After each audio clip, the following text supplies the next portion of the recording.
Pues José Reyes tuvo la oportunidad de entrevistar al encargado de esta estrategia mexicana para demandar a estas armadoras para que asuman su responsabilidad en lo que está ocurriendo, que es, bueno, pues como decíamos, es Alejandro Celorio, este consejero jurídico de la Secretaría de Relaciones Exteriores, de las cuales vamos a escuchar y a ver algunos de los extractos de esta entrevista que realizó José Reyes. El 4 de agosto de este año presentamos la demanda. En mediados de septiembre las empresas demandadas pidieron una extensión del plazo para responder. Se les otorgó y también anunciaron que iban a responder de manera consolidada. Entonces eso nos hizo anticipar un poco la estrategia que traían detrás. Y fue así como lo anticipamos. Presentaron una respuesta consolidada y 12 respuestas por separado. Los argumentos principales de ellos, como bien apuntabas, que el gobierno de México no tiene personalidad jurídica para demandar en Massachusetts. Eso es una cuestión que es una defensa que todos los litigantes haríamos. Decir, este no es el foro, aquí no puedes. Después cuestionan si existe una relación de causalidad entre lo que hacen y el daño que pasa en México.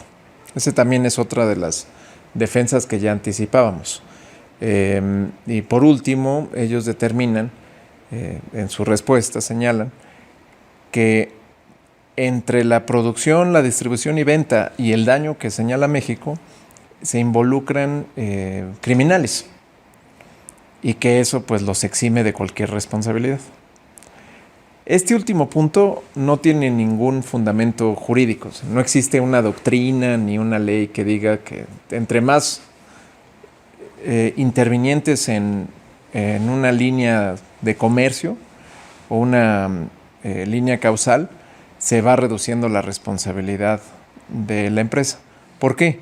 Porque nosotros no los estamos acusando de homicidio, los estamos acusando de prácticas comerciales que son negligentes y que facilitan el tráfico ilícito.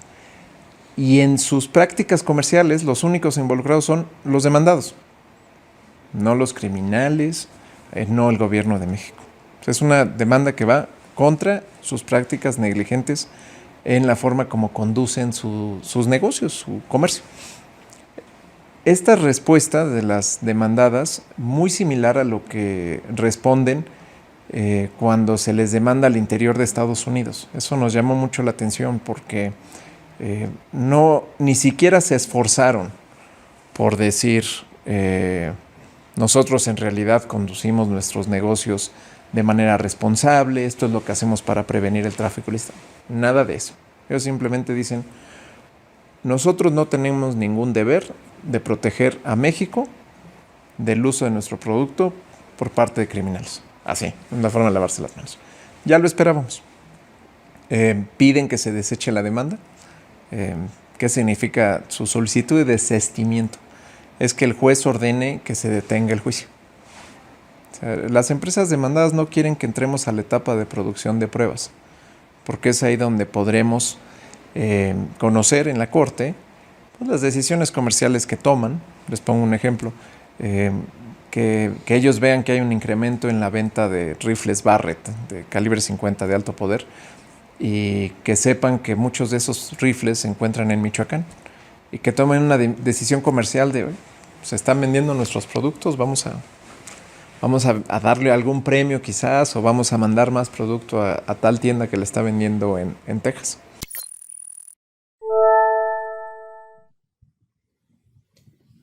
Pues Sósimo, ahí vemos uno de los primeros fragmentos que se hizo en esta entrevista al funcionario de Relaciones Exteriores. Y bueno, ellos dicen que son facilitadores, ¿no?, de que haya este tipo de armas y que las esté utilizando el crimen organizado. Yo diría que son facilitadores de la violencia en México. Hay que recordar que pues sí, en Estados Unidos existe una primera enmienda en que pues se les permite a cualquier ciudadano pues utilizar o portar armas.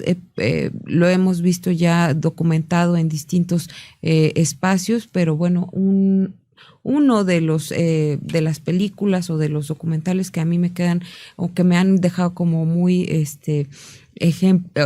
muy significativo de cómo en Estados Unidos se comercializan las armas es Masacre en Columbine del director Michael Moore, y donde podemos ver que bueno, pues ellos pueden comprar armas, cartuchos y todo, incluso en tiendas comerciales. Y bueno, creo que por eso esta respuesta tan, pues no sé si llamarla cínica por parte de estas armerías que pues no están tratando de o no quieren contribuir con pues trasiego de armas a México.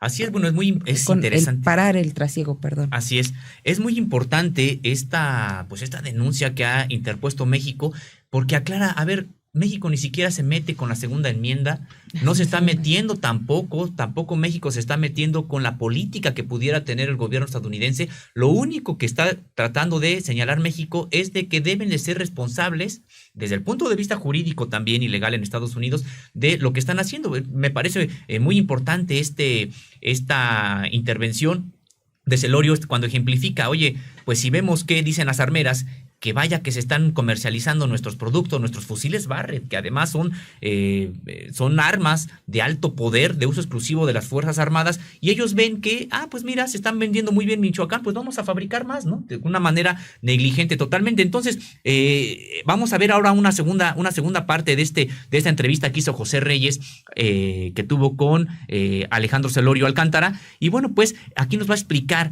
cómo hay una ley de armas en Estados Unidos que resulta extraterritorialidad, es decir, no nada más tiene implicaciones para Estados Unidos, sino tiene implicaciones incluso para México. Vamos a escuchar de qué manera esta ley afecta a los intereses también y a la sociedad mexicana.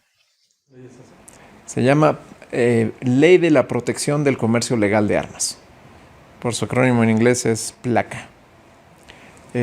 Esa ley es la que ha protegido a los fabricantes de armas y distribuidores de decenas de demandas que enfrentan cuando hay tiroteos masivos o uso de arma en algún accidente.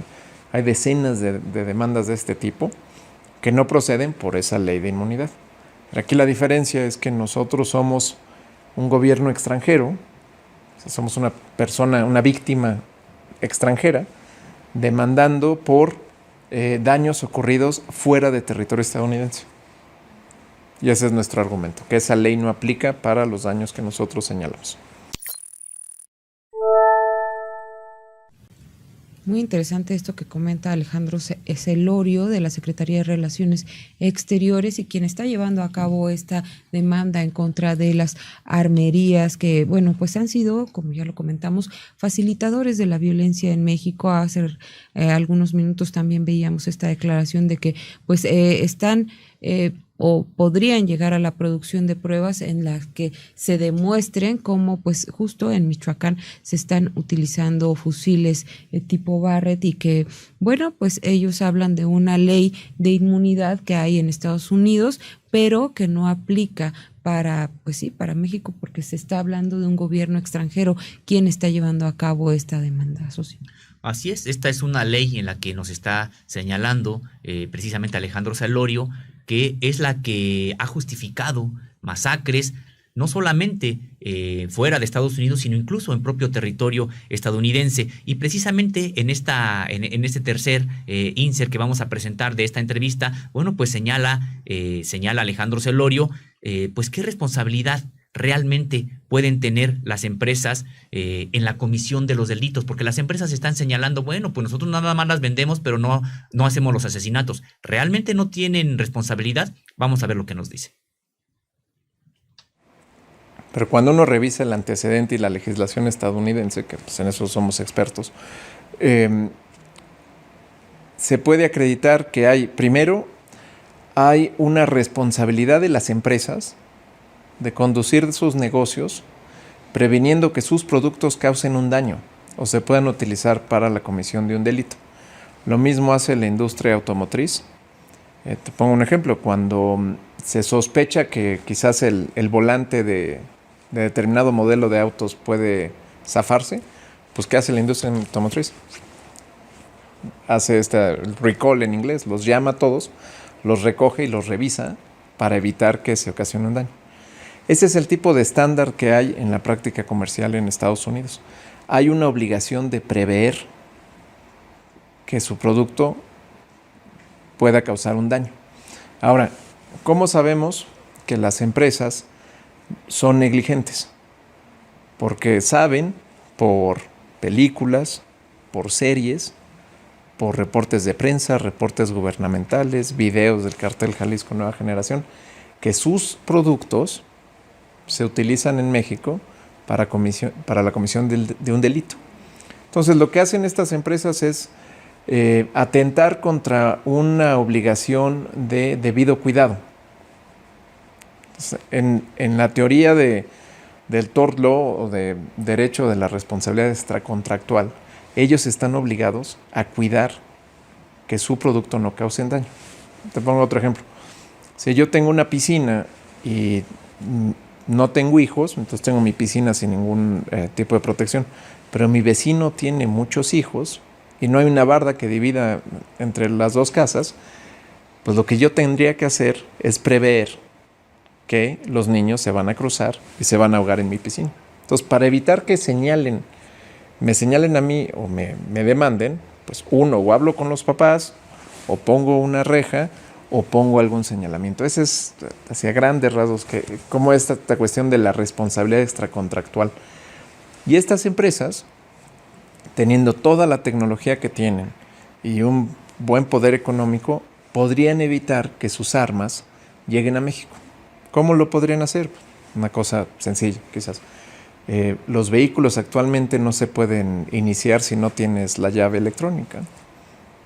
Entonces, ¿por qué un arma que se vende según las empresas para actividades recreativas o para colección, por qué no le pones un aditamento para que únicamente la pueda utilizar, disparar quien la compró? Entonces, es una cuestión de derecho estadounidense. En el derecho mexicano hay una obligación de las personas de hacerse responsables por sus acciones u omisiones que pongan en peligro a alguien.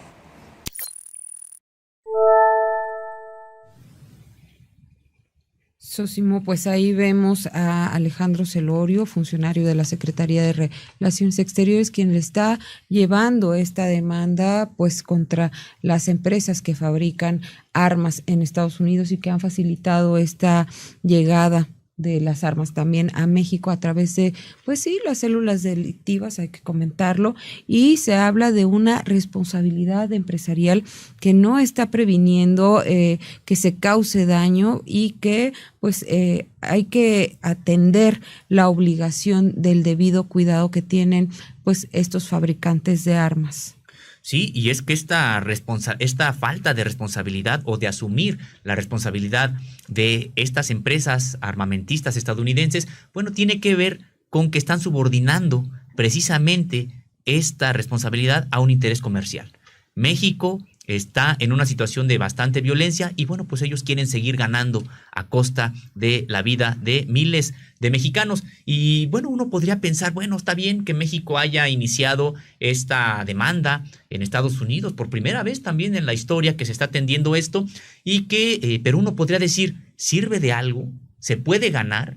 ¿Realmente qué oportunidades tiene el gobierno mexicano y el Estado mexicano de tener éxito judicial en Estados Unidos frente a estas poderosas armamentistas que, tendremos que recordarlo, han incluso doblegado a presidentes en Estados Unidos cuando han tratado de acotar el uso de armas en ese país? Pero a ver, ¿México puede ganar algo desde el punto de vista jurídico, judicial? Vamos a ver qué nos dice precisamente Alejandro Celorio, quien es el encargado de esta estrategia de México en Estados Unidos.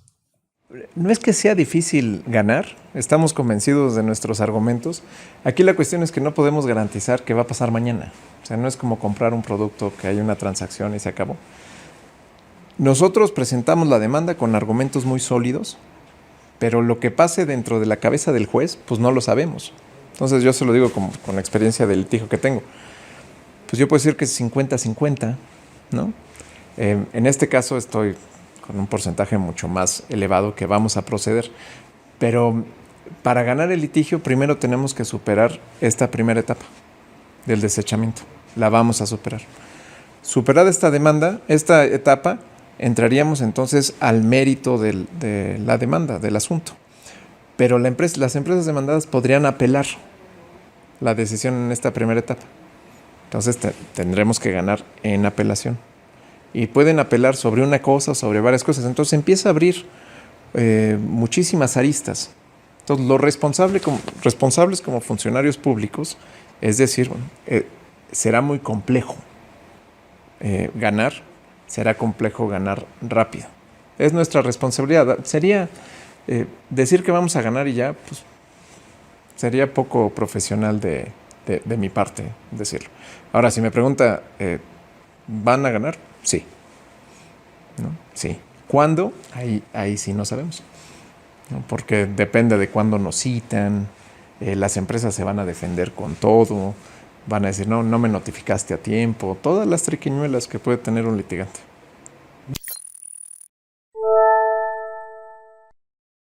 Sosimo, ahí vemos las palabras de Alejandro Celorio, quien está llevando a cabo esta estrategia de México, pues sí, en contra de estas empresas dedicadas a la fabricación de armas y que han sido facilitadoras, por qué no decirlo, de la violencia en el país, que ha costado miles de vidas. Y pues ahora vemos ya también los resultados justo enmarcados en esta famosa guerra contra el narcotráfico declarada por Felipe Calderón, que pues algunos dicen movió el avispero de los cárteles, y pues todo se vio reflejado justamente pues con este tipo de armas que ahora tienen en su poder las células delictivas.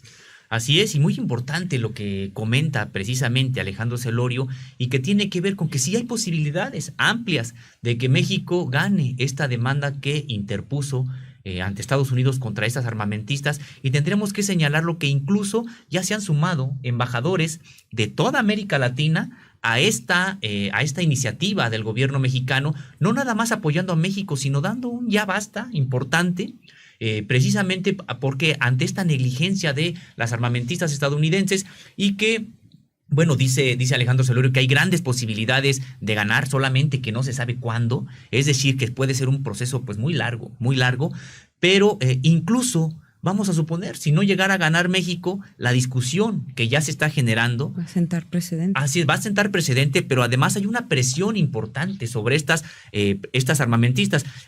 Podemos decir, sirve de algo incluso si no se gana esta demanda, sirve de algo que desde el punto de vista político a nivel del jefe del Estado mexicano haya interpuesto, porque es el gobierno del país, haya interpuesto esta denuncia contra las armamentistas estadounidenses. Pues bueno, parece que sí, pero vamos a ver qué es lo que nos dice precisamente Alejandro Celorio, qué es lo que le dijo a José Reyes en esta entrevista que le concedió para Contralínea hace algunos días. Vamos a escuchar. Es una estrategia mucho más amplia que tiene un componente de relación bilateral con Estados Unidos, de presencia multilateral. Estuvo el canciller en el Consejo de Seguridad, está nominado a la persona del año por una de las organizaciones más reconocidas en el tema de control de armas. El litigio lo que hace está concientizando mucho en el mundo, en Estados Unidos y en México, este aspecto de la venta al menudeo. Porque en las grandes conversaciones sobre control de armas se habla de las armas que le venden al ejército, a los ejércitos, y que se pierden o se encuentran en zonas de conflicto. Es el mayoreo, y ahí sí las empresas implementan mecanismos de supervisión y sanción si sus armas llegan a ser utilizadas para la comisión de delitos o violaciones a los derechos humanos. El menudeo, de eso no se hablaba. Entonces, en los grandes foros de control de armas, sí, es que hay que evitar que se desvíen las armas, y hay un tratado sobre comercio de armas, pero hablan de ventas al mayoreo a gobiernos. Y sobre el menudeo no se hablaba. Entonces pareciera que las armas, el 500,000 de armas al año es generación espontánea, aparecieron aquí. Porque sin duda esas armas no proceden de las Fuerzas Armadas mexicanas, proceden de los Estados Unidos, es información de trazabilidad. Ahora, ¿qué ha pasado en estos 3 años del gobierno del presidente López Obrador, de esta administración? Sí hay un cambio de mentalidad sobre la importancia de evitar el tráfico ilícito de armas. Nos habíamos concentrado por años en únicamente detención de sustancias ilícitas. Pero los cárteles, pues, entre más armas tengan, pues tienen más poder para traficar sustancias. Entonces, concentrarnos en el tráfico ilícito. Hay más decomisos, hay más estrategias de coordinación con los Estados Unidos, patrullajes espejo, se comparte información, se está avanzando mucho más en el tema. Y estimamos que todas las estrategias juntas pueden ayudar a terminar con este flagelo, porque lo que pueden hacer los gobiernos juntos va a tener un efecto. La persecución del delito de tráfico ilícito o uso de armas de uso exclusivo de las Fuerzas Armadas tiene un efecto. Pero faltaba hablar de las empresas. ¿Sí? Y las empresas siguen y siguen y siguen. Entonces lo que tenemos que hacer es bajarle al número de armas que se trafican desde Estados Unidos, atendiendo o señalando que las empresas podrían ayudar a disminuir el flujo.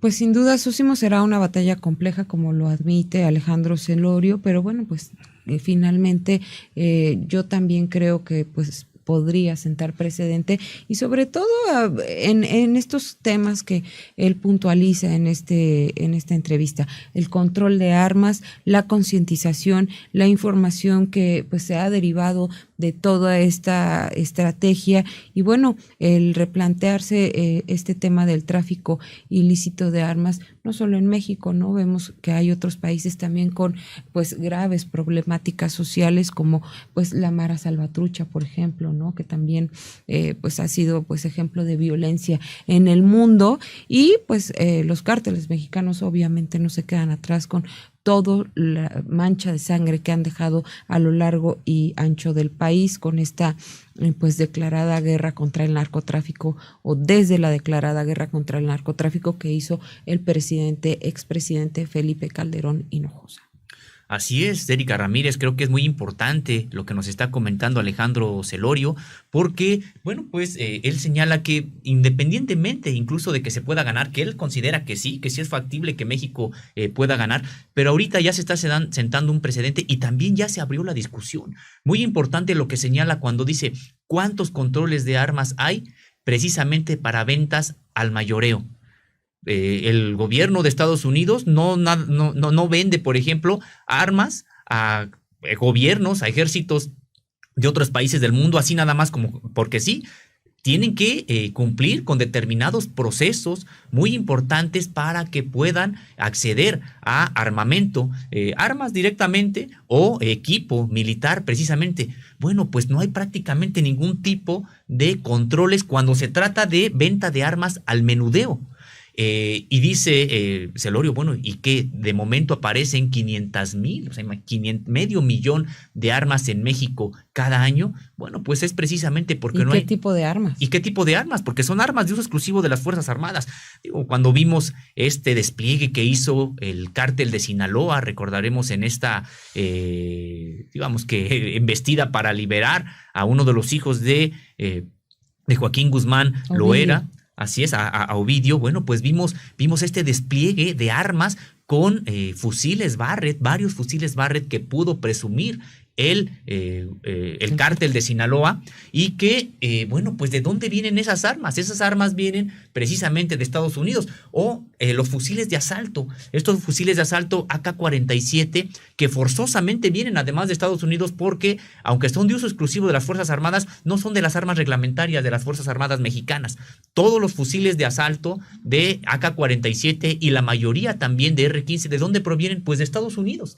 Entonces, creo que es muy importante que se esté realizando ya esta concientización de lo que está pasando, de la responsabilidad que tienen estos grandes empresarios estadounidenses en la generación de violencia en México. Y bueno, veremos ahora una última parte de esta entrevista con Alejandro Celorio, consejero jurídico de la Secretaría de Relaciones Exteriores, donde bueno, que pues nos comenta, porque muchos podrían pensar, y fue parte de las críticas que se virtieron a esta determinación del gobierno mexicano, sobre si en realidad servía de algo perseguir el trasiego de armas o si de lo que se trataba era de congelar los activos financieros del narcotráfico para que no pudieran comprar, o de lo que se trataba era nada más de confiscar la droga y de detener a las cabezas. ¿Qué importancia tiene que se detenga el trasiego de armas en México para esta lucha